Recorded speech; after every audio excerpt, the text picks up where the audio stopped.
To the point programme में आपका एक बार फिर स्वागत है। आज हमारे मेहमान हैं लेफ्टिनेंट जनरल पीएस मेहता। आपको अति विशिष्ट सेवा मेडल और विशिष्ट सेवा मेडल से भारत सरकार ने नवाजा है। लेकिन सबसे खास बात यह है कि भारत में आज कश्मीर को लेकर तमाम चर्चाएं हो रही हैं, डिबेट हो रही हैं, नए नए एक्सपर्ट पैदा हो रहे हैं।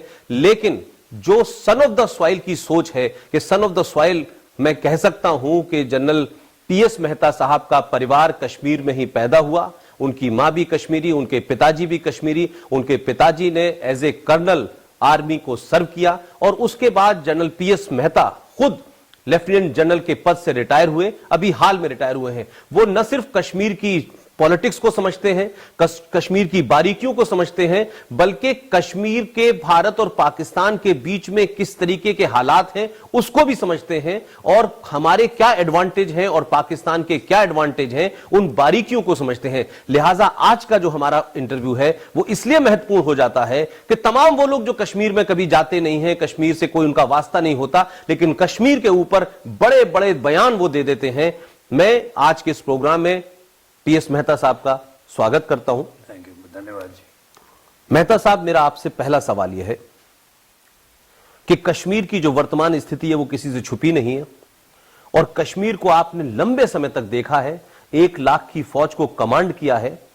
एक मिलिट्री मैन से ज्यादा कश्मीर की पहले पॉलिटिकल जो स्थिति है वो ऐसी क्यों बनी हुई है, और क्या कारण है कि कश्मीर के अंदर सिर्फ 2 खानदानों की पार्टियां जो हैं वो लगातार कभी इसके पास कभी उसके पास, और कोई तीसरी पार्टी नहीं उभर पाई है। तो मैं पहले आपसे पॉलिटिकल सवाल पूछ के फिर मैं आपसे आर्मी के सवाल पूछूंगा। ठीक है। जैसे कि आपने बताया, मैं जो भी बयान दूंगा वो मेरे पर्सनल बयान होंगे, मेरी खुद पर्सनल सोच है। मैं किसी पार्टी की तरफ उंगली नहीं उठा रहा। अगर उठाऊंगा तो देशभक्ति के तरीके से उठाऊंगा, जो सही है वो बयान करूंगा ताकि सबको सही स्थिति मालूम हो। Very right. जैसे कि आपने बताया, 1947 की आज़ादी के बाद जब ब्रिटिशर्स 2 नेशन थ्योरी बनाकर पाकिस्तान को मदर इंडिया से काट कर अलग एक नया देश बना रहे थे, उस टाइम पर मोहम्मद अली जिन्ना और पंडित जवाहरलाल नेहरू और सरदार पटेल, बड़े बड़े हमारे पॉलिटिशियन जो थे, उन्होंने ये फैसला ले लिया और ये पाकिस्तान का, हिंदुस्तान का बंटवारा हुआ। लेकिन जब यह हो रहा था, पाकिस्तान के दिल में एक तमन्ना थी कि कश्मीर, जो जिन्ना साहब की तमन्ना थी कि कश्मीर पाकिस्तान का हिस्सा बन जाए। लेकिन समझौते में ऐसा नहीं हुआ। जो रेड क्लिफ लाइन बनाई गई ब्रिटिशर्स के बोर्ड के नीचे, वो बॉर्डर एरिया को उन्होंने पेंसिल से बॉर्डर पे बनाया, और कंप्लीट कश्मीर, जिसमें गिलगित और बाल्टिस्तान डिवीजन भी जम्मू और कश्मीर का भाग हिंदुस्तान के साथ रहे।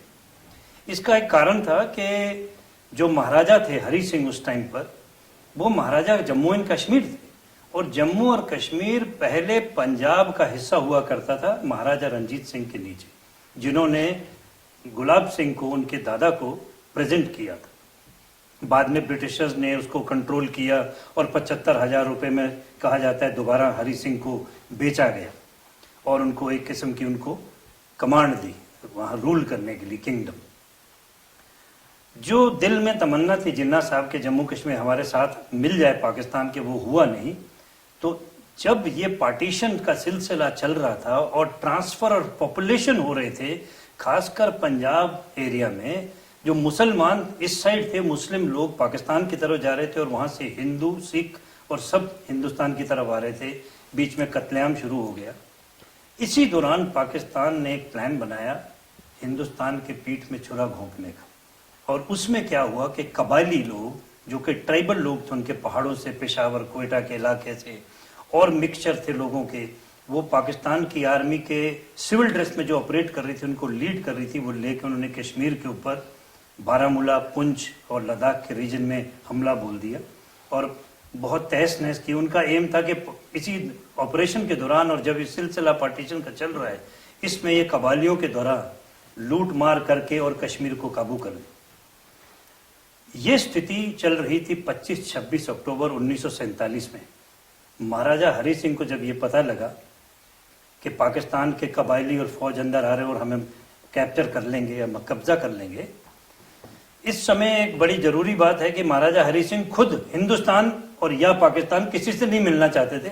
वो चाहते थे मैं एक सेकुलर देश बन जाऊं, जो कि उनको हिंदू महासभा जम्मू ने एडवाइस दी थी।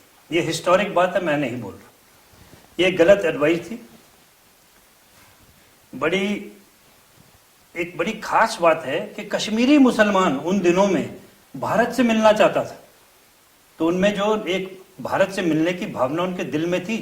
1947 में जहां हमारा परिवार भी उस टाइम बारामूला, सिंहपुरा और शोगापुरा बडगाम एयरपोर्ट के पास वहां रहते थे, मेरे मदर फादर, मेरे दादा नान के, उन्होंने सब आंखों देखा हाल देखा है और उन्होंने हम सब ये बताया है डायरेक्टली।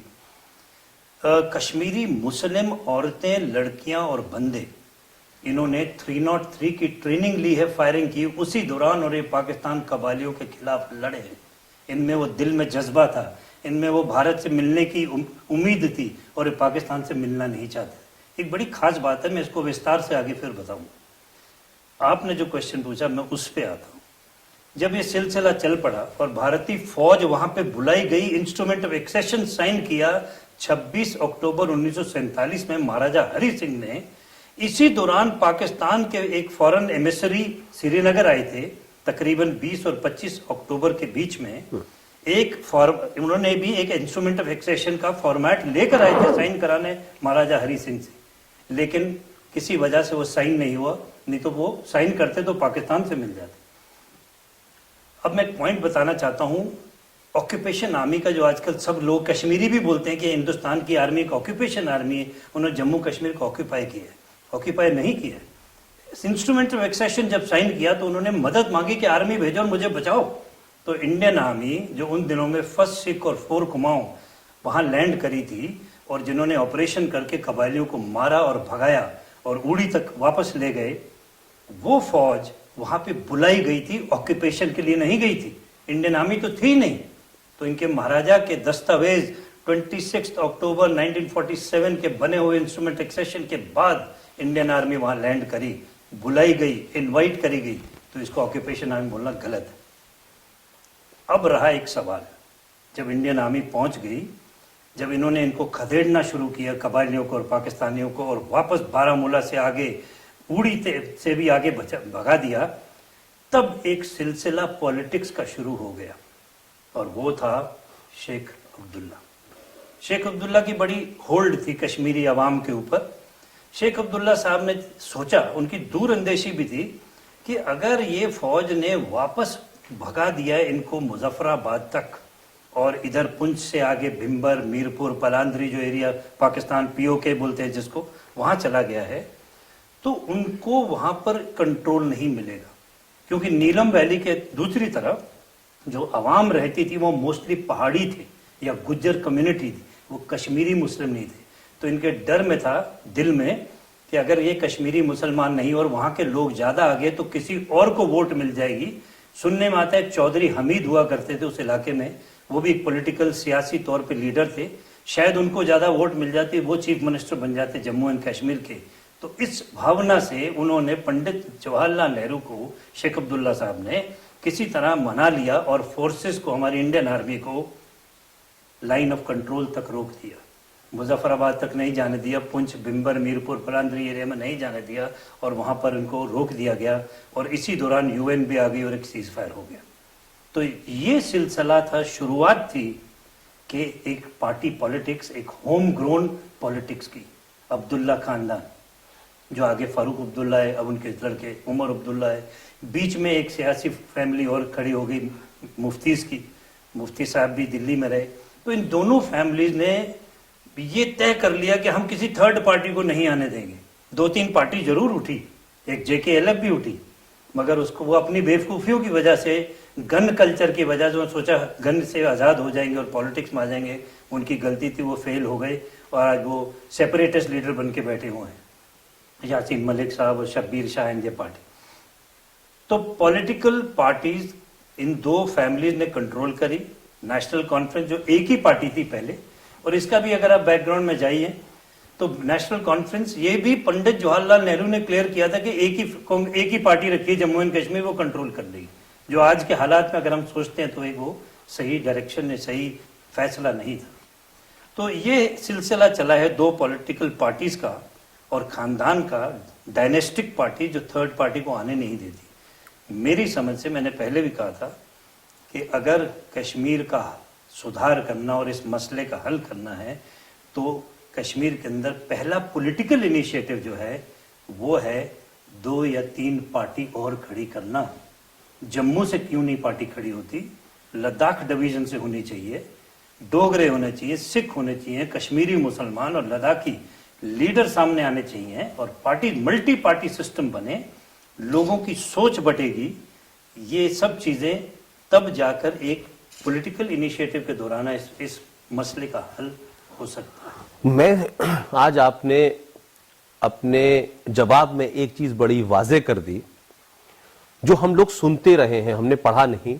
और जब भारत की आर्मी का लेफ्टिनेंट जनरल बोले ये बात तो उसमें किसी किस्म का शक व शुबा नहीं रहता है कि आपने कहा कि शेख अब्दुल्ला की अपनी जाती ख्वाहिशात, अपने एम्बिशन को उन्होंने किस तरीके से जवाहरलाल नेहरू को बताया और जवाहरलाल नेहरू ने उस दूरंदेजी या उस पूरे कॉन्स्पिरेसी को न समझते हुए वो जो बार बार बात ये कही जाती है कश्मीर के सिलसिले से कि अगर दिल्ली ने फौज को न रोका होता उस वक्त तो फौज जो है वो पूरे मुजफ्फराबाद से लेके आगे तक चली जाती और ये जो खामखा जो कि एलओसी बनी फिर उसके बाद में वो लाइन पूरी क्रिएट हो गई वो ना होता। तो हम ये मान के चलें कि ये बात बिल्कुल साफ है कि जवाहरलाल नेहरू ने अपने दोस्त शेख अब्दुल्ला के चाहने के वजह से, और जो बात आपने बताई कि उनके पीछे क्या उसकी कॉन्स्पिरेसी थी, अगर ये ना होता तो शायद ये सिचुएशन ना होती। तो हम ये भी मान सकते हैं कि कश्मीर की पैदाइश के साथ जो है वो सियासत जुड़ी हुई है और उस सियासत में भी देश कम जाती ताल्लुकात ज्यादा है। मेरा अब दूसरा सवाल आपसे यह है कि ये जो पस मंजर आपने बताया है इसके बाद हम आते हैं 93 पे सीधे सीधे। 93 में एक हुर्रियत कॉन्फ्रेंस बनी। यह भी कहा जाता है कि बिल क्लिंटन के जमाने में इसको कुछ यूएस की तरफ से कुछ मामलात थे और इसको बनाया गया। लेकिन देश एक बात आपसे ये जरूर जानना चाहता है, आपने इतनी लंबी सर्विस आपकी वहां रही है कश्मीर में और आप उसकी सारी नॉनसेंस को भी जानते हैं, ये क्या वजह है कि देश का ज्यादातर देशवासी समझता है कि हुर्रियत कॉन्फ्रेंस जो है वो देश के खिलाफ है, भारत के कॉन्स्टिट्यूशन को नहीं मानती, भारत की अदलिया को नहीं मानती और एक तरीके से जो हथियारबंद आतंकवादी हैं उनका एक तरीके से वो सोफिस्टिकेटेड चेहरा है जो टेलीविजन पे आता है, देश में आता है और तमाम वही बातें करता है जो आतंकवादी करते हैं। मेरा सवाल यह है कि क्या वजह है कि भारत सरकार 100 करोड़ रुपए का खर्चा उनके ऊपर खर्च करती है? क्या ये कोई लोग ये कहने लगे हैं कि क्या भारत सरकार ने उनको पाला हुआ है? और अगर भारत सरकार सबको सफाया करती है, क्लीन ऑपरेशन की बात करती है, तो क्या इस देश के किसी कोने में किसी आदमी में कहने की हिम्मत हो सकती है कि हम भारत के संविधान को नहीं मानेंगे, हम भारत को आजाद कराएंगे और उसको भी पकड़ा ना जा सके? तो जिस तरीके से किड ग्लब से सरकारें करती हैं, मैं इस सरकार उस सरकार की बात नहीं कर रहा, ये क्या वजह है कि हुर्रियत लगातार जिंदा है? ये आपने बड़ा अच्छा सवाल पूछा है। जब ये सिलसिला 1989-90 में काउंटर इंसर्जेंसी का या मिलिटेंसी का जम्मू और कश्मीर शुरू हुआ, उस टाइम पर सिर्फ 2 ही पार्टी थी, नेशनल कॉन्फ्रेंस और पीडीपी। इनका होल्ड पब्लिक के ऊपर था, इनके एमएलए एमएलसी सारे डिवीजन में फैले हुए थे। तब तक ऐसी कोई खास बात नहीं थी। एक बड़ी जरूरी बात है, उन दिनों में चीफ मिनिस्टर होते थे फारूक अब्दुल्ला साहब और उनकी पर्सनल रेटिंग कश्मीर वैली के अंदर बहुत गिर चुकी थी। लोग उन्हें गालियां देते थे, उनसे नफरत करना शुरू हो गए थे। ये एक सिलसिला चल रहा था।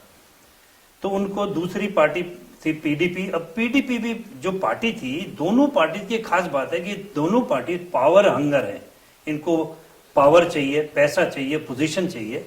इन्होंने अगर देखा जाए 1947 से आज तक दोनों पार्टीज बिल्कुल फेल हो गई हैं इस मसले को हल करने के लिए। 1947 से 1957 तक अगर आप देखें वो 10 साल, जबकि शेख अब्दुल्ला को लाया गया, फिर 53 में शेख अब्दुल्ला थोड़े उनके पंग निकल आए और पावर मिल गया और उन्होंने एंटी इंडिया बातें शुरू कर दी और उन्होंने प्रो जम्मू कश्मीर की भावनाएं शुरू कर दी। तब नेहरू साहब को कुछ गुस्सा आया और दिल्ली ने कुछ देखा ये तो गलत रास्ते पे जा रहा है, तो उसको जेल में कर दिया, उसको हटा दिया और जेल में डाल दिया, और सादिक जी को जो उन्होंने प्राइम मिनिस्टर बनाया। आप शेख अब्दुल्ला की बात कर रहे हैं? शेख अब्दुल्ला की बात कर रहा था जी। उसके बाद सादिक गवर्नमेंट आई। सादिक गवर्नमेंट खास नहीं चली, उन्हें सपोर्ट नहीं मिली क्योंकि वो एक पपेट गवर्नमेंट थी, बिठा दी ला के दिल्ली ने श्रीनगर के अंदर, वो भी नहीं चली, उनको भी हटा दिया गया। तो ये अप्स एंड डाउन्स पॉलिटिक्स में चलता रहा जो कि दिल्ली से कंट्रोल हो रहा था। बट मेन बात ये थी, अगर आप 57 से 77 तक ले लीजिए, 20 साल, इसके दौरान 2 जंग हो गए पाक और इंडिया के, 1965 और 71, जो लिबरेट करना चाहते थे जम्मू कश्मीर को। और उनका जो प्रोसीजर था, उनका जो मेथोडोलॉजी थी कि पहले हम कबायली भेजेंगे, उनके पीछे आर्मी भेजेंगे, उन्होंने वही तरीका अपनाया और वो हार गए। हालांकि 71 में आपको मालूम है कि वहाँ ईस्ट पाकिस्तान से बांग्लादेश पैदा हो गया और 90,000 प्रिजनर्स हमने कैप्चर किए। हमारी पॉलिटिक्स में कोई शक नहीं मानता, इसमें बोलने में मेरे को कोई दिक्कत नहीं है कि हमारे पॉलिटिकल फोरसाइट या स्ट्रेटेजिक विजन बहुत वीक है या थी। उन्होंने 90,000 प्लस प्रिजनर्स वापस कर दिए, लाइन ऑफ कंट्रोल को सीधा नहीं किया। इस दौरान शिमला एग्रीमेंट हुआ जहां पे जुल्फिकार अली भुट्टो साहब आए थे और श्रीमती इंदिरा गांधी जी प्राइम मिनिस्टर थी। इनके बीच में जो भी बातचीत हुई वो भी हल करना चाहते हैं। अगर आप पढ़िए हिस्ट्री में, भुट्टो साहब कश्मीर का पीओके एरिया देने के में राजी हो गए थे या वो एलसी को आईबी बनाना चाहते थे, ऐसे कुछ एक उन्होंने टाइप किया था कि हम इस मसले को हल कर देंगे, वो भी नहीं हुआ। तो ये सब फेलियर्स हैं। हमने इतनी कुर्बानियां दी हैं आर्मी, नेवी, एयरफोर्स ने, और ये 2 बैटल्स के अंदर, तो ये सिलसिला चलता रहा। दिल्ली ने कश्मीर को सीरियसली नहीं देखा। जब कुछ होता है तो क्राइसिस मैनेजमेंट करती है दिल्ली की सरकार, भेजते हैं और मैनेज कराते हैं, पैसा देते हैं, कुछ करते हैं, ये करते हैं, वो सब शांत हो जाता है, उसके बाद फिर भूल जाते हैं कश्मीर इशू का। मैं वापस आपके सवाल पे आता हूँ, हुर्रियत कॉन्फ्रेंस। अमेरिका एक ऐसी कंट्री है जो पाकिस्तान के साथ टाइप था, वो इस साउथ एशियन रीजन में अपना एक पपेट चाहती थी, और जो कि पपेट उनका पाकिस्तान है। उनको पैसे दे रही है मिलियंस ऑफ डॉलर्स, जिससे वो हथियार खरीद रहा है जो हमारे लिए खतरा है, और उसको भी वो कैलिब्रेट करते रहते हैं ऊपर नीचे करके। जैसे हाल ही में मिस्टर ट्रंप ने बोला कि हम इनके पैसे बंद कर देंगे, अगर ये टेररिस्ट के अगेंस्ट क्रैकडाउन नहीं करेंगे तो हम बड़े सीरियस एक्शन लेंगे। बट हमारी भारत सरकार ने, और बहुत स्पीकर जो आते हैं नेटवर्क के ऊपर, उन्होंने भी माना है कि लगता है अमेरिका सीरियस नहीं है इस मामले में।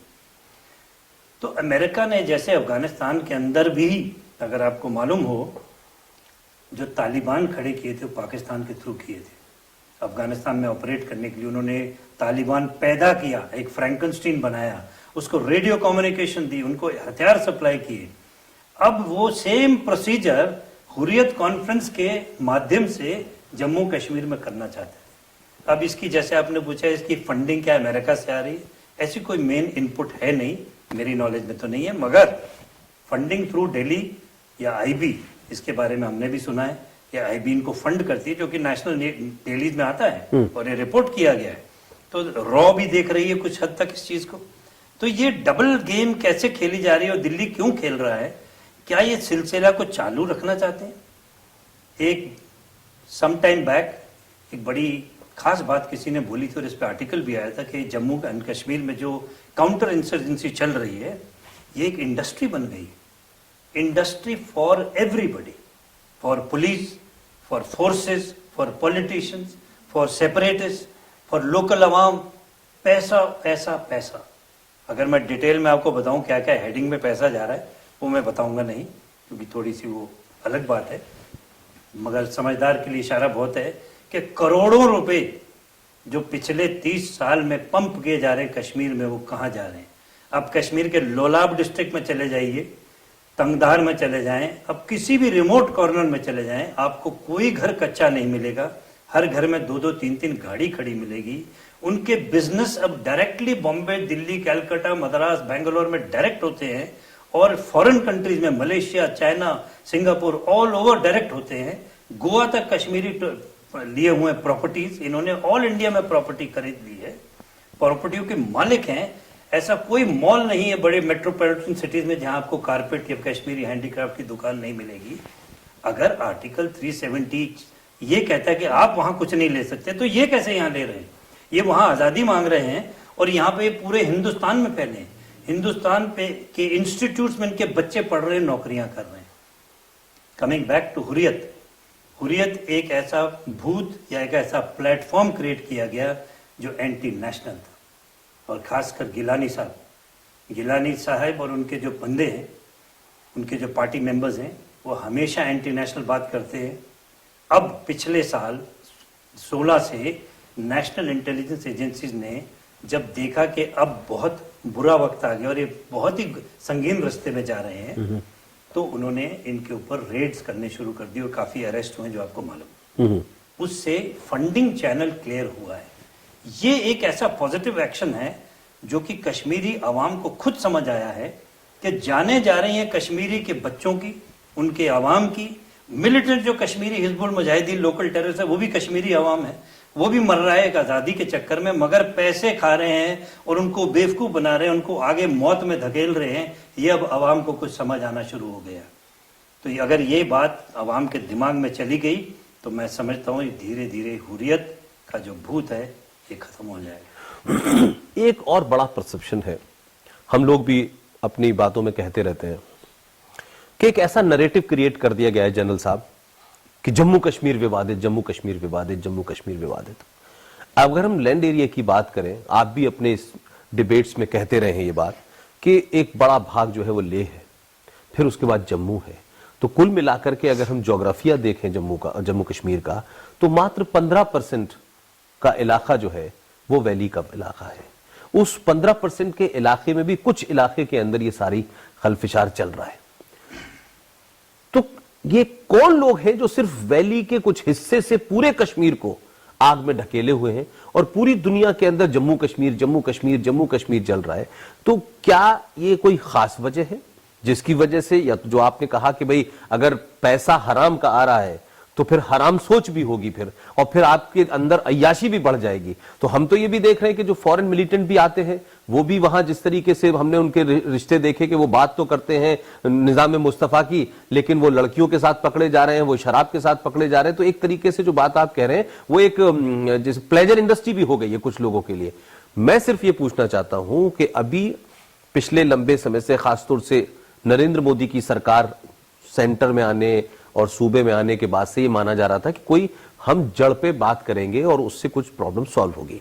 अब एक ये ऑपरेशन क्लीन अप चल रहा है, लेकिन फौज को या तो छूट दी गई है या अभी भी फौज के साथ में कुछ रेस्ट्रिक्शंस के साथ दी गई है। ये कैसे मुमकिन है कि हम 200 टेररिस्ट मारते हैं लेकिन गिनती में हमारे 350 फौजी मर जाते हैं?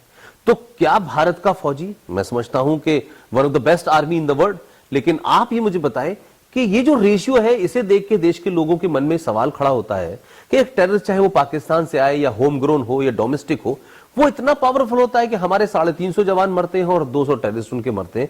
ये एक्चुअल में है क्या? क्योंकि आप ग्राउंड पर रहे, what exactly the situation is? मैं आपको बात बताऊं, पहला भाग आपने मुझसे सवाल में पूछा एरिया के माध्यम से। देखिए, जो मैंने पहले कहा कि जम्मू कश्मीर में 2 परिवारों की पॉलिटिक्स चल रही है, दोनों कश्मीरी मुसलमान।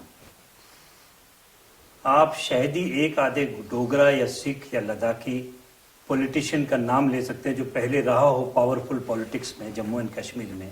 आजकल के नाम कोई है ही नहीं। तो जो पावर है जम्मू कश्मीर की वो श्रीनगर में रहती है, कश्मीरी मुसलमान के लीडर्स के हाथ में। एक फैक्ट है, एक फैक्ट है। यस। दूसरी बात, जम्मू डिवीजन चुप करके बैठा है, कुछ बोलता नहीं है। पिछले 30 साल से लद्दाख और जम्मू डिवीजन, जो ये काउंटर इंसर्जेंसी ऑपरेशन शुरू हुआ और ये जो आजादी की पुकार शुरू हुई है जम्मू कश्मीर वैली के अंदर या कश्मीर डिवीजन से, जम्मू और लद्दाखियों ने कुछ हल्ला गुल्ला किया नहीं, इसका अपोजिशन भी नहीं किया। यहां तक कि डिप्टी चीफ मिनिस्टर को जो नॉर्मली जम्मू से रखा जाता है, उन्होंने भी कोई ऐसी आवाज नहीं उठाई कि आजादी कैसे मांग रहे हैं। जम्मू हम है, ये J&K है, ये अलग नहीं है, तो वो किस बात की आजादी मांग? नंबर 1। नंबर 2, कश्मीर वैली या डिवीजन जो बानेहाल से शुरू होती है और पीर पंजाल रेंज उसका साउथ बाउंड्री है, नॉर्थ बाउंड्री उसकी शमशाबारी रेंज पड़ती है। ये कंप्लीट बोल है, इसके बीच में एक वैली है जिसको कश्मीर वैली कहा जाता है। बारामूला से उड़ी तक, और इस साइड से अगर ले लें गुरेज मच्छल से लेकर और तोशे मैदान वगैरह या शमशाबारी रेंज जिसके दूसरी तरफ पुंछ पड़ता है। इसके अंदर भी दो डिवीजन्स है, नॉर्थ कश्मीर और साउथ कश्मीर। नॉर्थ कश्मीर जैसे मैंने पहले भी बताया है, बयान किया था कि एक बड़ा पहाड़ी इलाका है और वो एलसी के साथ साथ चलता है और बहुत जंगलात एरिया है। वहां पर फॉरेन मिलिटेंट्स आके रुकते थे, लश्कर तैयबा वो या जमात उद दावा वाले, ये वहां से ऑपरेट करते थे जंगलों से, और ऑपरेट करके इनसे सपोर्ट लेते थे कश्मीरियों से वैली में या गुजरों से जो कि उनको हेल्प करते थे। मोस्टली कश्मीरी मुसलमान उनको मदद करते थे। उन दिनों में एक आवाज़ फैल गई थी 1989-1995 तक कि हम एक मुजाहिद पैदा करेंगे। तो मेरे सुनने में आता है, मैं यकीन से नहीं कह सकता, ना नाम ले सकता हूँ, मगर हमने ग्राउंड पे सुना है कश्मीर में कि अनमैरिड लड़कियां भी इन टेररिस्ट, फॉरेन टेररिस्ट के साथ रही हैं, सोई हैं, और वो एक मुजाहिद पैदा करनी चाहती थी जो कि कश्मीर को आज़ाद करेगा। आपका बड़ा वाजिब सवाल है कि कश्मीर किस बात की आवाज़ी मांग रहा है। पिछले 30 साल में इनकी हुकूमत चल रही है, दोनों परिवार लीड कर रहे हैं, करोड़ों रुपए इनके पास आ रहे हैं, इनकी जो इकोनॉमिक स्टेटस है बहुत बढ़ चुकी है। इनकी जैसे मैंने बताया बिजनेस, स्कूल, एजुकेशन बहुत बहुत हाई ग्रेड बढ़ गई है, मल्टीप्लाई हो गई 5-10 टाइम। तो ये अपने ही मुल्क में रहकर, अपने ही देश में रह रहे हैं, अपनी धरती में रह रहे हैं और सब चीज का बेनिफिट ले रहे हैं, तो फिर किस बात की आजादी चाहते हैं? ये सिर्फ बोलते हैं ऑक्यूपेशन आर्मी। मैंने आपको बता दिया है, आर्मी ऑक्यूपाई करने नहीं गई थी, आर्मी तो लाइन ऑफ कंट्रोल पे बैठी है। ये बात मैं बाद में बताऊंगा, अगर लाइन ऑफ कंट्रोल से आर्मी हटाएं तो क्या होगा, क्या कश्मीरी चाहेगा। तो जम्मू ने कुछ नहीं बोला, पॉलिटिकल सपोर्ट नहीं थी।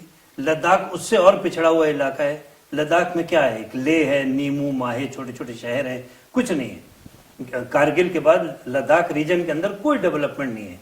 रोड भी पहले बंद रहती थी, साल में आधा साल तो बंद ही रहती, आज भी रहती। रोहतांग पास नहीं बना, जो कारगिल पास बंद हो जाता है बर्फों में तो आइसोलेट हो जाते हैं।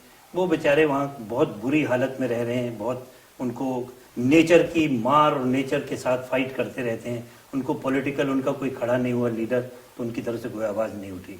तो लद्दाख डिवीजन चुप करके बैठी है। जम्मू में पावर नहीं है, पॉलिटिकल पावर। कश्मीर में दो पॉलिटिकल पार्टी लीड कर रही हैं, वो आवाज़ उठा रही हैं। और क्योंकि एलसी बिल्कुल बगल में और फॉरेन मिलिटेंट्स इन्फिल्ट्रेट एक्सफिल्ट्रेट कर सकते हैं, और हुर्रियत कॉन्फ्रेंस खड़ी कर दी जो एक माध्यम एंटी नेशनल बना दिया, जो उनको सपोर्ट दे रही है, उनको वॉइस कर रही है ओपिनियंस को, उस वजह से वो थ्राइव करी, सरवाइव करी 30 साल। लेकिन पिछले 4-5 सालों से आपने बोला फौज को बहुत खुली छूट दे दी गई है, इतने वो मर गए, उतने हम मर गए। यहाँ मैं एक आपको बड़ी खास बात बताना चाहता हूँ, वो है अगर नॉर्मल इंडियन भी सोचता है, बड़े बड़े पत्रकार, बड़े बड़े जर्नलिस्ट, स्पीकर्स आके बोलते हैं, किसी ने ये नहीं सोचा कि 1947 से आज तक ऑलमोस्ट 68 ईयर्स हो गए हैं, ये मसला हल क्यों नहीं हुआ। दूसरी बात, ये आज़ादी किस चीज़ की मांग रहे हैं। तीसरी बात, क्या इंडियन आर्मी और फोर्सेस को बाहर निकालना चाहते हैं। Okay, political party Jammu Kashmir की क्या चाहती हैं। कभी शेख अब्दुल्ला साहब, फारूक अब्दुल्ला साहब प्रो इंडिया बोलते हैं, कभी प्रो पाकिस्तान बोलते हैं, कभी वो एंटी पीडीपी बोलते हैं, कभी वो दोनों यूनाइट हो जाते हैं। तो वो भी फ्लक्चुएट करते हैं अपने ओपिनियंस में। ऐसा क्यों है? मेरे समझ में एक बहुत बड़ा डिस्कनेक्ट है इस कश्मीर इशू के अंदर, और वो डिस्कनेक्ट है पॉलिटिको मिलिट्री स्ट्रैटेजी। ना कोई दिल्ली की स्ट्रैटेजी है कि इसको हमने अगर हल करना है तो कैसे हल करना है। मिलिट्री स्ट्रैटेजी है, ग्राउंड पे मिलिट्री को टास्क दिया गया है। पिछले 30 साल से काउंटर इंसर्जेंसी वॉरफेयर चल रही है, ये लड़ाई चल रही है, उसके साथ एलसी जुड़ी हुई है। एलसी का अलग डायमेंशन है, जो पाक और इंडिया के बीच में एलसी की कंट्रोल या बैटल वो अलग है, जहां आपने सुना था सर्जिकल स्ट्राइक या बैटल बॉर्डर एक्शन टीम एक दूसरे के गले काट के ले जाती हैं, फायरिंग हो रही है, सीज फायर एब्रोगेट हो रहा है, ये सब एलसी है। इनसाइड वैली जो काउंटर इंसर्जेंसी ग्रिड है, वो राष्ट्रीय राइफल्स ऑफ इंडियन आर्मी दोनों लड़ रही हैं, मोस्टली राष्ट्रीय राइफल और मोस्टली अदर सिक्योरिटी फोर्सेस। तो ये एक अलग डायनेमिक्स चल रहा है। इस डायनेमिक का मिलिट्री सोल्यूशन क्या है, या मिलिट्री एंड गेम क्या है, what is the end product, क्या डायरेक्शन दिए आर्मी को या सिक्योरिटी फोर्सेस को? डायरेक्शन बिल्कुल क्लियर है कि आपने मिलिटेंसी को क्रश करना है। और अगर मिलिटेंसी को क्रश करना है, मैं मानता हूं कि आर्मी में या मिलिट्री में तीनों फोर्सेस को मिला के कोई ऐसा मिशन नहीं दिया जा सकता जिसका कोई जो ओपन एंडेड हो कि आप इस मिलिटेंसी को क्रश करेंगे। कब तक करेंगे, इससे पहले करेंगे, क्यों नहीं करेंगे? एक टाइम बाउंड ऑर्डर होना चाहिए। इसको हम मिशन कहते हैं आर्मी में, कि you will crush militancy in Jammu and Kashmir by 31 December 2017। अगर ऐसे ऑर्डर मिलेंगे तो मिलिट्री इस ऑर्डर को फुल ओबे करेगी और फुल काम करेगी। पिछले दिनों में जिसका आप जिक्र कर रहे थे, ऐसा इनको दोबारा से आदेश गया है दिल्ली से कि आप खत्म कर दीजिए, क्योंकि आपने सुना होगा नॉर्थ कश्मीर अब तकरीबन ठंडा हो गया है, फॉरेन मिलिटेंट्स नहीं आ रहे, एलसी बहुत अच्छी तरह से कंट्रोल की है इंडियन आर्मी में, इन्फिल्ट्रेशन बहुत कम हो गई है, इन्फिल्ट्रेशन रोकी जा रही है। तो जब इन्फिल्ट्रेशन नहीं हो रही तो होम ग्रोन मिलिटेंट्स या डोमेस्टिक मिलिटेंट्स भी कम होते जा रहे हैं। वो बुरहान वानी है गैंग, ये तो मेरी तरफ से वो कौबा या रॉबिन हुड वाला गैंग था, वो मारा गया, उनसे बहुत मार। अब इनका एक रेस चल रही है between security forces and Hizbul Mujahideen local terrorist जो होम ग्रोन है। कितने आएंगे, कहां से हथियार आएंगे? जब उनका इन्फिल्ट्रेशन नहीं होगा तो हथियार नहीं आएंगे। फंडिंग एनआईए ने रोक दी काफी हद तक, पॉलिटिकल प्रेशर पड़ रहा है, मिलिट्री प्रेशर पड़ रहा है, तो लास्ट बैटल चल रही है। मेरी समझ में लास्ट बैटल है और we should go all out. अगर 31 दिसंबर तो निकल गया, अब मिड मार्च या 31 दिसंबर 2018 अगर मान के चले कि हमने मिलिटेंसी को बिल्कुल तोड़ देना है साउथ कश्मीर में, ये मुमकिन है, मिलिटरीली मुमकिन है, हमारे में स्ट्रेंथ है, हमारे में पोजीशन है, हमारे पास मेजर्स और टेक्निक्स हैं, हम कर सकते हैं। लेकिन जब ये सिचुएशन आ जाएगी, मान लीजिए दिसंबर 2018 या जो भी डेट आप मानते हैं कि मिलिटेंसी क्रश हो गई, इसके बाद क्या? ये मसला तो हल नहीं हुआ, सिर्फ मिलिटेंसी क्रश हुई, तो मसला तो पॉलिटिकल इनिशिएटिव या पॉलिटिकल प्रोसीजर या मेजर से ही हल होगा। और वो मेजर्स क्या हैं? What are those political initiatives जो दिल्ली को रेज करने हैं, जो कश्मीर स्टेट गवर्नमेंट ने रेज करना है, वो है एक बड़ी खास बात। उस पर ज़्यादा लोगों ने डिस्कशन नहीं की है। मेरी समझ में जो 3 डिवीज़न है, जम्मू, लद्दाख और कश्मीर डिवीज़न, इसके अंदर अकाउंटेबिलिटी बढ़ानी पड़ेगी। पंचायत इलेक्शंस, गवर्नेंस, ऑडिटिंग, इतने मेरे आज अगर गिनीज बुक के वर्ल्ड रिकॉर्ड में डाला जाए तो जम्मू कश्मीर स्टेट करप्शन में हाईएस्ट नंबर पे जाएगी, at least in India. May be इसके और भी कॉम्पिटिटर्स होंगे, मैं नहीं कह सकता, मगर मुझे मालूम है कश्मीर के बारे में कि 80 से 85% तो पैसा जेब में जाता है, बाकी ग्राउंड पे कुछ नहीं होता, कोई डेवलपमेंट नहीं है। कुछ डेवलपमेंट हुई है तो सिर्फ कश्मीर में हुई है, आप बाकी इलाकों में देख लिए कुछ नहीं हुआ। अगर कोई मेन नेशनल हाईवेज या टनल बन रहे हैं, वो नेशनल फंडिंग है, वो स्टेट फंडिंग नहीं है। तो पॉलिटिकल इनिशिएटिव्स को लाना, एक जेएंड के डिवीजन होना चाहिए दिल्ली के अंदर जो इसको टाइम बाउंड मेथड से आगे बढ़ाए, पॉलिटिकल इनिशिएटिव्स बढ़ाए, मल्टी पार्टीज लाएं, इलेक्शंस कराएं और नेशनल कॉन्स्टिट्यूशन के मुताबिक एक बनाया जाए। बहुत चर्चा हुई है आर्टिकल 370 को के बारे में। आर्टिकल 370 को तोड़ के साइड में फेंक दीजिए, क्या होगा? कुछ नहीं हो सकता। और मिलिटेंट खड़े हो जाएंगे, खड़े हो जाइए, हमारे पास और भी सिक्योरिटी फोर्स हैं, फिर रगड़ देंगे। तो ऐसे स्पेशल प्रोविजंस क्यों दिए गए?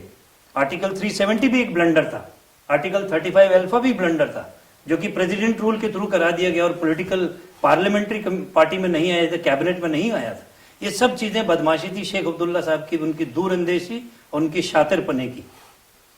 तो यहाँ पे हमारे इंडियन पॉलिटिक्स दिल्ली में भी फेल हो गए। अगर ये चीजें सारी करेक्ट करी जाएं, मेरे हिसाब से अगर आर्टिकल 370 निकाल दिया जाता है through supreme court, through legal manner, then there is no interest of any political party. So if that goes 35 alpha goes, तो उससे ये पूरी डायमेंशन जो कमजोर पड़ जाएगी, मिलिटेंसी क्रश कर दो और कमजोर हो गई। अब आप पॉलिटिकल इनिशिएटिव, एक और इंपॉर्टेंट बात, लोगों की एस्पिरेशंस क्या है। जम्मू और लद्दाख की तो एस्पिरेशन हमें डेवलपमेंट दीजिए, कश्मीर की क्या एस्पिरेशन है, हर आज़ादी, हम क्या चाहते हैं आज़ादी। अरे आप आज़ादी चाहते हैं वो ठीक है, आपने देखा पिछले जो पहले पंचायत इलेक्शन में टर्नआउट हुआ था और जो मेन इलेक्शन में टर्नआउट हुआ था, 69% से 81% तक टर्नआउट था। 81% लोग अगर जो आज़ादी भी मांगते हैं वो ग्राउंड पे आके अपना वोट कास्ट करते हैं, बैलेट डालते हैं, उसका मतलब है बड़ा simple, turnout of voters is directly proportional to the aspirations of people. वो क्यों आए, उन्होंने क्यों चुना पीडीपी को। इस टाइम पर पीडीपी तकरीबन हैंड डाउन विन कर गई थी, कुछ एक सीट बैलेंस रही, तब उन्होंने यूनियन गवर्नमेंट बनाई मिलकर बीजेपी से।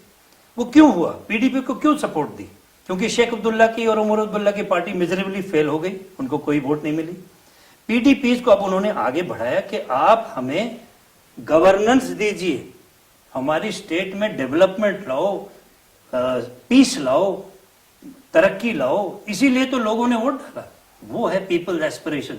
आवाम जो सेकंड क्लास मीडियम या मिडिल क्लास लोग हैं, कश्मीरी मुसलमान खास करके वैली में, उनको आज़ादी से कोई मतलब नहीं, उनको governance, peace, infrastructure, development, education, उनके बच्चे जाए, उनकी तरक्की हो, उनके फैमिलीज बढ़े, वो ये मांगते हैं। ये दोनों पार्टीज ने और बीच में एक टेंजेंट हुर्रियत ने मिलकर इसको एंटी नेशनल और ये पार्टी कंपटीशन के चक्कर में और करप्शन के चक्कर में कुछ नहीं हो रहा। अगर अब फेल हो गई पीडीपी और ये कोलिजन, तब लोगों की एस्पिरेशंस कहाँ गई। वो फिर लोग बुरा मनाएंगे कि हमने इतने परसेंट वोटिंग देके इनको खड़ा किया और ये भी गवर्नमेंट फेल हो गई, तो अब वो क्या करेंगे। बच्चों को आगे करके मरवा दिया पथराव के दौरान। अब ये जो हरकतें हो रही है स्टोन थ्रोइंग की, आर्मी के कॉन्वॉयज पे, आर्मी कैंप पे, ये सब हुर्रियत और मिलिटेंट्स। मैं उस पे आपसे अलग से सवाल पूछूंगा। आप जो कह रहे हैं उसका एक मतलब साफ ये निकलता है कि दोनों पॉलिटिकल पार्टीज नीप, जिसे कहते हैं ना डीप, मतलब नेक उनका करप्शन में है। उस करप्शन को छुपाने और अवाम तक न जाने के लिए ये दोनों पार्टियां डायरेक्टली इनडायरेक्टली, हुर्रियत जो है वो इनकी नाजायज औलाद है कि कब हमें देश हालात को खराब करना है, हुर्रियत को आगे बढ़ाते हैं। उनका कैलेंडर जारी होता है, आज बंद होगा, आज जो है वो मकबूल के मरने पे बंद हो जाता है, कभी दूसरे के मरने पे बंद हो जाता है। तो क्या ये ऐसा तो नहीं है कि इन दोनों पार्टी का पॉलिटिकल सर्वाइवल ही जो है इस किस्म के लोगों को जिंदा रखना और देश के खिलाफ बोलना, फिर कभी चुप हो जाना, कभी उन्हें आगे बढ़ा देना, ये इनके सर्वाइवल का एक बड़ा कारण नजर आता है, जो बात आप कह रहे हैं मुझे लगता है। आपका क्या कहना है इस पे? दो बड़ी खास बातें। हालांकि मैं डायरेक्टली एक एविडेंस पे उंगली नहीं रख सकता, मगर जम्मू कश्मीर में तकरीबन सब लोग जानते हैं कि जो दोनों लीडिंग पॉलिटिकल पार्टीज हैं और अपनी सर्वाइवल के और पावर हंगर के लिए एग्जिस्ट करना चाहते हैं बाय व्हाटएवर मेथड, इन्होंने, इनकी भी अलायंसेस थी मिलिटेंट ग्रुप्स के साथ और हैं। ये कश्मीर की आवाम खुद जानती है और जो हमें सुनने में आता है, हिजबुल मुजाहिदीन लोकल टेररिस्ट की अलायंस में पीडीपी के साथ रही है, जो कि साउथ कश्मीर की पार्टी है। जो नॉर्थ कश्मीर की पार्टी है, गांदरबल, बडगाम और इन एरिया की नेशनल कॉन्फ्रेंस, उनकी अलायंस लश्कर तैयबा से थी। ये तो ग्राउंड के लोग बोलते हैं, वहां की आवाम बोलती है। तो ये अलायंसेस रही हैं, क्योंकि जब ऑपोजिशन में एक पार्टी होती है, वो जब भी दूसरी मेन लीडिंग पार्टी कुछ खास काम करती है तो उसको गिराने के लिए कोई ना कोई हरकत कर देते हैं। और उनके पास एक तीसरा हथियार आ गया, हुर्रियत कॉन्फ्रेंस। हुर्रियत की अपनी डिमांड है, जो बेसमझ डिमांड है। गिलानी साहब बोलता है कि मैं पाकिस्तान जाना चाहता हूँ। अरे अब जाइए पाकिस्तान, क्यों नहीं जाते? उनको मालूम है आज़ादी बड़ी क्लीन। हम एक मिलिट्री मैन है जिन्होंने वहाँ सर्व किया, वहाँ के रहने वाले, हमें लोगों की दिल की और दिमाग की जो आवाज़ें वो मालूम है। आज भी मुझे फ़ोन आते हैं यहाँ पे लोगों से, मुझे बताते हैं क्या हो रहा है क्या नहीं हो रहा। इस पूरे मसले में जो पिछले 30 साल में काउंटर इंसर्जेंसी या पॉलिटिकल डिबैकल जो चल रहा है जम्मू एंड कश्मीर में, इसकी 3 ही आउटपुट है। नंबर 1, हम क्या चाहते? आज़ादी। ओके, आज़ादी का क्या मतलब होता है इन पॉलिटिकल लैंग्वेज? Is independence. क्या वो चाहते हैं कि जो कश्मीर के आपने एरिया की बात की थी, नॉर्थ कश्मीर क्लीन हो गया, अब साउथ कश्मीर में सिर्फ 2.5 district, only 2.5 district, Anantnag, Kulgam, Pulwama, ये जो एरियाज हैं ये आजादी मांग रहे हैं साउथ कश्मीर वाले। अरे तुम 2.5 डिस्ट्रिक्ट पूरे जम्मू एंड कश्मीर के 5 डिविजन्स की आजादी मांग रहे हो। व्हाट अबाउट गिलगित और बालिस्तान? वो भी पार्ट ऑफ इंस्ट्रूमेंट ऑफ एग्जेशन में थे। जम्मू कश्मीर, जम्मू और लद्दाख की भी आप आजादी मांग रहे हो, क्या वो आपसे जुड़ेंगे? ऐसा नहीं है, ये गलत ऑप्शन है। जो इन फारूक अब्दुल्ला ने भी रिसेंटली बोला था कि एक लैंडलॉक कंट्री बन जाएगी, आजादी is no option, is right.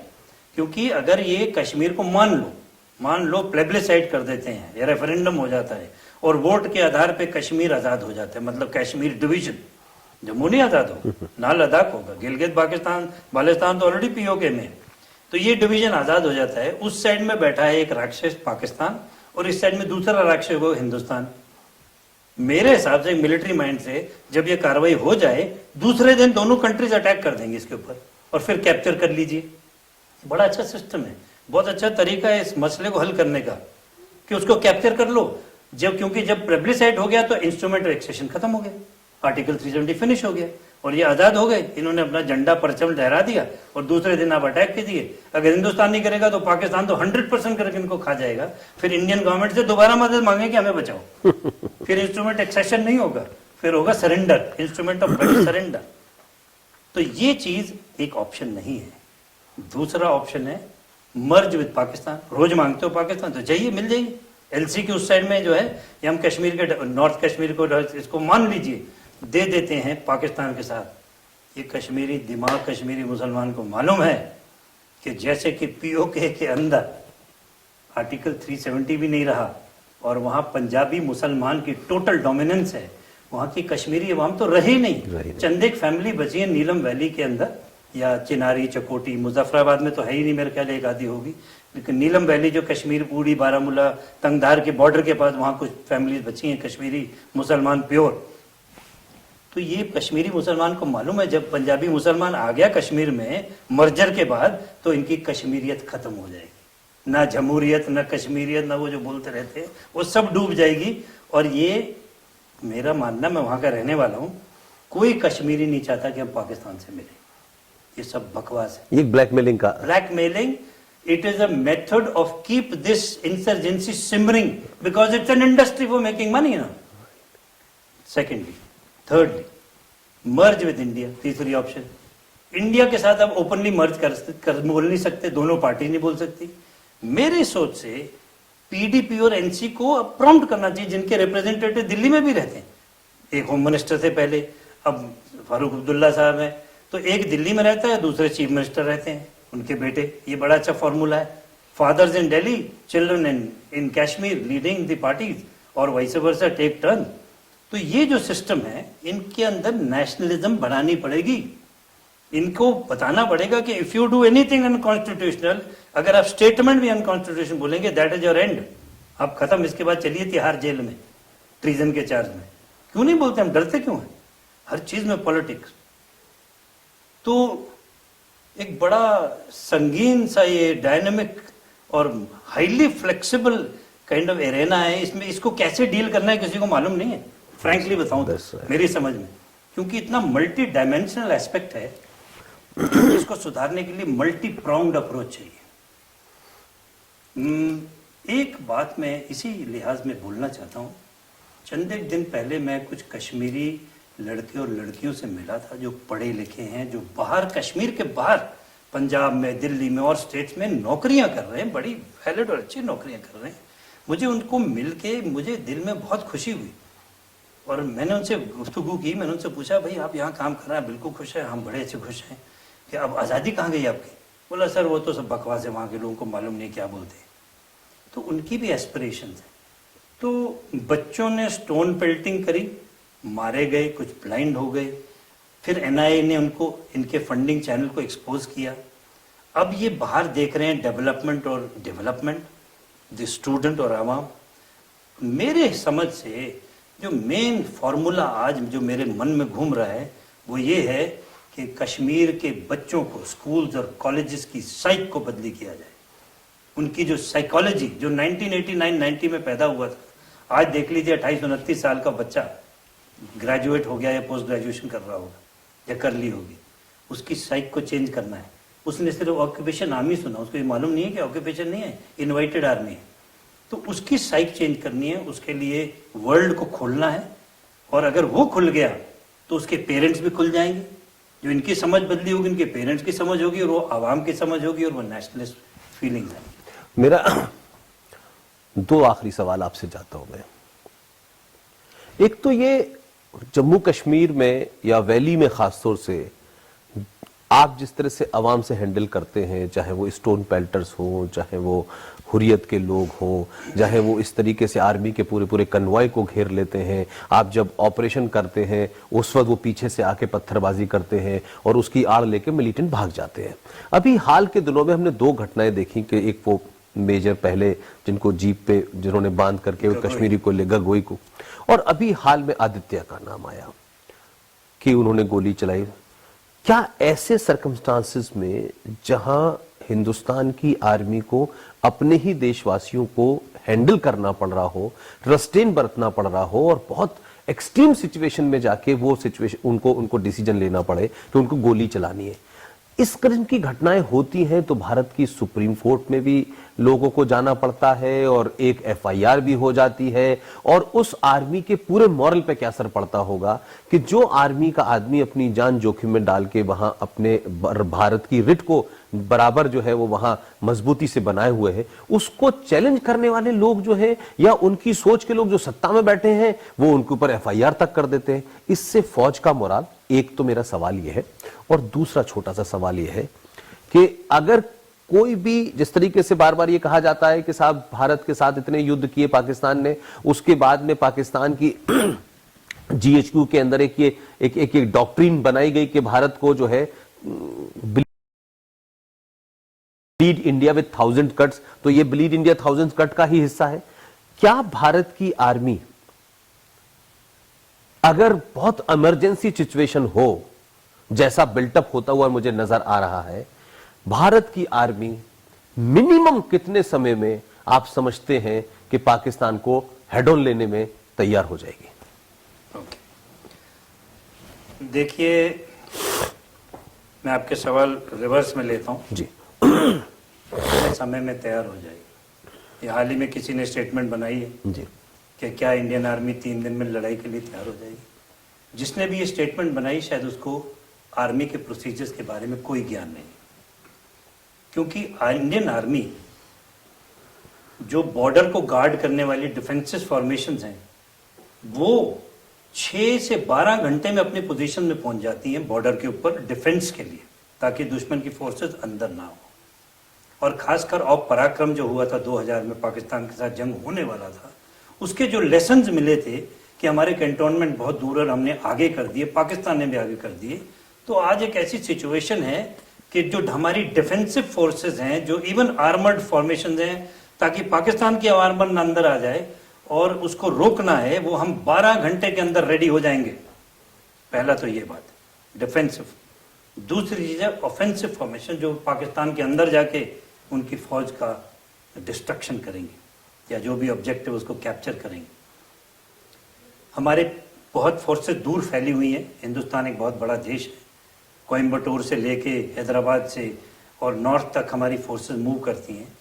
उसके अंदर एक पूरा प्लान बना हुआ है, और मेरी समझ से जो ऑफेंसिव फॉर्मेशंस हैं 48 hours to 36 hours, correction 48 hours to 72 hours के अंदर कहीं रीजन बॉर्डर के हैं वहां पे वो पार कर सकती हैं।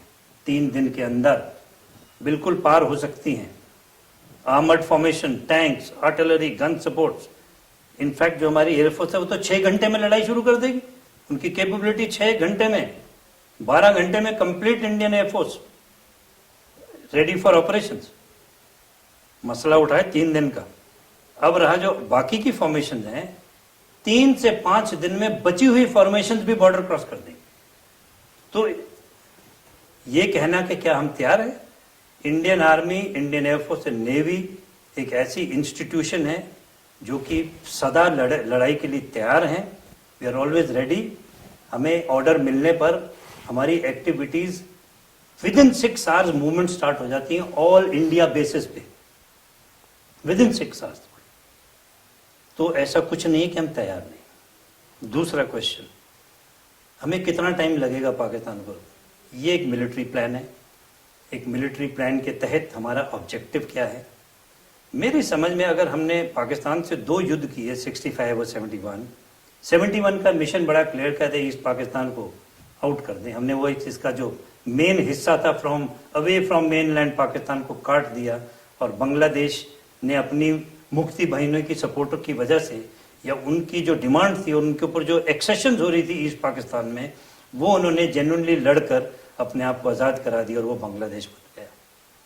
वो 71 का एक वर्ल्ड मिलिट्री हिस्ट्री में माना हुआ ऑपरेशन है, जो कि बहुत वर्ल्ड आर्मीज पढ़ती हैं कि आज एक मॉडर्न 21st सेंचुरी के अंदर आपने एक देश को आज़ाद करा दिया, इंडियन आर्मी और एयरफोर्स ने मिलकर और नेवी ने। तो ये बहुत बड़ा मिलिट्री ऑपरेशन था, बहुत सक्सेसफुल था। लेकिन ये जो दोनों लड़ाई पाकिस्तान के साथ हुई, इससे कश्मीर का मसला तो हल नहीं हुआ। मेरे मानने में अगर इसके बाद 3rd ऑपरेशन पाकिस्तान के साथ कोई युद्ध होता है तो उसका मकसद एक ही होगा, कैप्चर ऑफ पीओके। अगर वो सियासी तरीके से सॉल्व नहीं हो सकता या डिप्लोमेटिक तरीके से सॉल्व नहीं हो रहा है, काउंटर इंसर्जेंसी चल रही है, इसको क्रश करने के लिए फिर वही है कि उसकी पूरी मेन रूट ही काट दी जाए। और वो रूट कैप्चर ऑफ पीओके कोई बड़ी बात नहीं। इंडियन फोर्सेस के लिए हमारे पास प्लान्स हैं, हमारे पास ताकत है, हमारे पास कैपेसिटीज हैं, हम उसको कैप्चर कर सकते हैं।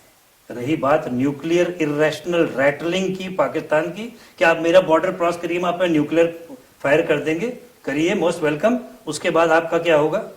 ये सब बातें कहने की। न्यूक्लियर वेपन एक पॉलिटिकल वेपन है, ये लड़ाई में यूज नहीं होता है। अगर उसका वेपन सिस्टम हाइट से बाहर निकलेगा तो इंडियन सैटेलाइट को छोड़ो, वर्ल्ड की सैटेलाइट उसको उठा लेंगे कि वहां से निकल रहा है और उसको रोका जाएगा। वर्ल्ड कम्युनिटी उनको न्यूक्लियर एक्सचेंज नहीं होने देगी और उसको टैकल करने के लिए 50 तरीके बने हुए हैं। वो न्यूक्लियर धमकियां में नहीं दे सकता। न्यूक्लियर धमकियां जो देता है वो वीकर सेक्शन देता है, क्योंकि उसकी मालूम है कि कन्वेंशनल स्ट्रेंथ नहीं है उसके पास। अगर हमने कन्वेंशनल युद्ध बोल दिया बॉर्डर के अक्रॉस और हम पीओके को कैप्चर करना चाहते हैं, हम कर सकते हैं। और नॉट ओनली पीओके, पाकिस्तान के मेन पंजाब एरियाज, जो हार्ट ऑफ पाकिस्तान जिसको बोलते हैं पाकिस्तान पंजाब, लाहौर, मुरीदके, चंगामंगा, मंगा, सियालकोट, गुजरांवाला, ये सब विद इन रीच है। ये बड़ी बड़ी धमकियां देने से टीवी के ऊपर पाकिस्तान आर्मी जनरल की कोई बात नहीं बनती। हमने स्टडी करी है, हमने बॉर्डर ज्योग्राफी पढ़ी है, हमने उनकी स्ट्रेंथ की एनालिसिस की है। जो हमारी स्ट्रेंथ है, हमें मालूम है हमारा कॉम्बैट रेशियो क्या है, तो कैप्चर कर सकते हैं। वो तो आपका one part of your question. Militarily इस मसले को हल करना मुमकिन है, provided there is a military and political will. अगर दिल्ली बोलता है कि ये आपका मिशन है, now bloody sort out this problem, पर आप कैप्चर कीजिए पीओके को, मेरे को पूरा भरोसा है कि we can do that. Number 2 question था आपका, जो आपने पार्ट सवाल किया था, अगर आप उसको दोहराएंगे। मेरा कहना था कि जहां आर्मी इतनी ऑड सर्कमस्टांसेस में लड़ रही हो, ऐसे में हर घटना का जवाब दे ह्यूमन राइट कमीशन बीच में आ जाए और एफआईआर होने लगे, उससे देश की मॉरल पे असर पड़ता है। और भारतवासी इस बात को समझना चाहते हैं कि क्या फौज जो है उसको वहां कुछ सियासी लोग जो है इस तरीके से करके उसका मॉरल तोड़ना चाहते हैं कि ये मेरा सवाल है। फौज का मोरल कभी नहीं टूट सकता, खासकर हमारे होम पॉलिटिशियंस की रॉन्ग स्टेटमेंट से कभी फौज का मोरल डाउन नहीं होता। मर मिटने के लिए तैयार हैं। और जो लेटेस्ट हुआ आपने देख लिया कि वो पहाड़ियां सुबह तक कैप्चर कर ली जान दे दे के, तो फौज की मोरल के ऊपर कोई असर नहीं पड़ सकता है, मेरा कंप्लीट मानना है। ये चीजें सिर्फ लोग बात करते हैं, डिस्कस करते हैं और आवाम ऐसा सोचती है, ऐसा कुछ नहीं। हाँ, तकलीफ कैसे होती है, कोई बिहारी, कोई कर्नाटका से, कोई केरला से, कोई पंजाब से, कोई हरियाणा से, कोई कहीं से वहां जाके मरता है, किस लिए मर रहा है? वो किस लिए अपनी शहादत दे रहा है? क्योंकि उसको एक ऑर्डर करके भेजा गया, आप कश्मीर में इंसर्जेंसी लड़िए। तो वो इंसर्जेंसी में अपनी शहादत दे रहा है, दिल छाती खोल के दे रहा है, और उसके बाद भी ऑपरेशन होते हैं। जो मेजर आदित्य की अभी कौन, उसके बाद फिर ऑपरेशन हुए, फिर काम होगा। जब ऑपरेशन मिलता है, जब इंटेलिजेंस मिलती है कि वहां 4 टेररिस्ट है, 5 टेररिस्ट हैं, उसको घेर लिया जाएगा। संजुआन में हुआ अभी, ठीक है, हमारे कैजुअलिटीज हुई, मगर संजुआन में हमने सारों को खत्म कर दिया, होम इन करके, और खत्म कर दिया। कोई मोराल में फर्क नहीं पड़ा, हमारी कैजुअलिटीज हुई। लेकिन सोचने की ये बात है कि जो 1000 कट्स की आपने बात की, यही 1000 कट्स, धीरे धीरे धीरे कट्स। एक और एनालिसिस आप कीजिए कि मिलिटेंट्स अब आर्मी और सीआरपीएफ कैंप्स पे क्यों असॉल्ट कर रहे हैं, ये किसको टेरराइज कर रहे हैं? सिक्योरिटी फोर्सेस टेरराइज नहीं होती मिलिटेंट से, ये टेररिस्ट हमें टेरराइज नहीं कर सकते। हीरानगर, जंगलोट, सांबा, कठुआ, कालूचक, नगरोटा, अखनूर, फिर से संजुआन और कालूचक वंस मोर, इतनी इंसिडेंट तो इस जम्मू डिवीजन में हो गई, किसी का मोराल कम नहीं हुआ। हमारे जो ड्रिल्स हैं वो और भी बेटर हो गई। हम इन्हें बाहर पकड़ लेते हैं, वो टनल्स बंद कर दिए, इन्फिल्ट्रेशन रोक दी इस एरिया में, हमें कोई फर्क नहीं पड़ता। मगर ये सिलसिला कब तक चलेगा? कब तक वॉर मेमोरियल पर नाम खुदते रहेंगे हमारे फौजियों के? इसमें सिर्फ एक ही कमी है, वो है political direction and political will. Military will की कोई कमी नहीं, मैंने आपको बता दी। हमें सिर्फ हुक्म का इंतजार है, हम इसको खत्म कर सकते हैं, इंसर्जेंसी को भी, कैप्चर ऑफ पीओके को भी, और पाकिस्तान की जो आर्मी का जो मिथ बना हुआ है पाकिस्तान के अंदर, उसको तोड़ने का भी। मैं उसको समझाता हूं आपको 1 मिनट। पाकिस्तान की आर्मी पूरे पाकिस्तान को कंट्रोल करती है। पाकिस्तान की पॉलिटिकल पार्टीज और पाकिस्तान की आईएसआई, आर्मी और आईएसआई मिलकर पॉलिटिकल पार्टीज को दबा के रखती है। ये कैसा देश है? लियाकत अली खान 1947 में ही मर्डर कर दिया, जियाउल हक को हवाई जहाज में उड़ा दिया, जुल्फिकार अली भुट्टो को उड़ा दिया, नवाज शरीफ को आउट ऑफ देश कर दिया, परवेज मुशर्रफ इसको भी देश से बाहर सऊदी अरेबिया, अब पता नहीं कैसे हाथ बाहर जोड़ के वापस आया है। अब लश्कर तैयबा की बात करता है कि मैं इनका ये खुदा है, मैं इनसे इनको पॉलिटिकल पार्टी बनना। ये एक बहुत बेकार देश है जो अपने लीडर्स, उनके जो प्रेसिडेंट्स और जनरल्स ऑफ द आर्मी रहे हैं, इनको ही नहीं छोड़ा। 2-3 शातिर निकले जिनको अब समझ आ गई सारी कार्रवाई, वो थे कयानी साहब। उन्होंने कोई ऐसी स्टेटमेंट या हरकत नहीं की, वो पीछे से कंट्रोल कर रहे थे, लगाम पकड़ के। वो बाइज्जत अभी पाकिस्तान में जी रहे रिटायर होने के बाद, नहीं तो उनका भी कोई मसला होता तो वो भी मारे जाते। बेनजीर भुट्टो उड़ा दी। तो ये बहुत बेकार देश है जो अपने आप अंदर एक दूसरे को मारते हैं। आर्मी और पॉलिटिक्स के अंदर कॉन्फ्लिक्ट चला हुआ है। इस आर्मी की जो मिथ है, जो होल्डिंग है पाकिस्तान आर्मी, पूरा nuclear assets are with army, not with political control.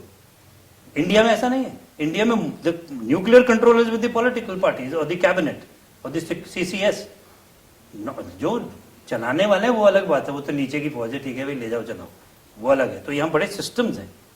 वहाँ पे अमेरिका भी शक कर रहा है पाकिस्तान का। हाल ही में स्टेटमेंट बनाई थी मिस्टर ट्रंप ने कि ये कुछ और नए तरीके के न्यूक्लियर वेपन्स बना रहे हैं, आया था थोड़े दिन पहले। ये सब स्टेटमेंट, ये काउंटर स्टेटमेंट चलती रहती है, क्योंकि इनको पता है ये देश जो है has now come to a position और अ लेवल कि जहाँ यह फ्रैगमेंट हो जाए, जिसको इम्प्लोजन बोलते हैं। तो ये है पाकिस्तान का। जनरल साहब, मैं समझता हूं कि आज आपने बहुत सारे भारत के लोगों के सामने वो मिथ तोड़ दिए कि सन 1947 में एलसी पे क्यों फौज रुकी, किन कारणों से रुकी, ये जो हुर्रियत का पूरा एक ड्रामा है ये क्या है, और जो सबसे बड़ी बात आज आपने कही है मैं समझता हूं कि खासतौर से कि भारत की जो आर्मी है उसको चंद मिनट लगेंगे चीजों को, बॉर्डर को होल्ड करने में, पाकिस्तान को रोकने में। बहुत सारी बातें जो लोग शायद आर्मी की बारीकियों को नहीं जानते, और जो सियासी लोग जो हैं या दूसरे संगठन जब बयान देते हैं तो उसमें देश में एक जरूर जो है वो एक अजीब सा मैसेज जाता है। लेकिन आज आपने इस इंटरव्यू में अपने दिल की बात कही, और जिस तरीके से एक एक शहर और गांव का नाम लिया, उससे यह साबित हो गया कि कश्मीर पे अगर कोई ऑथेंटिक वॉइस है तो लेफ्टिनेंट जनरल पीएस मेहता साहब। आपने हमारे प्रोग्राम में हमें वक्त दिया, इसके लिए बहुत बहुत शुक्रिया। Thank you very much. Thank you sir. My pleasure.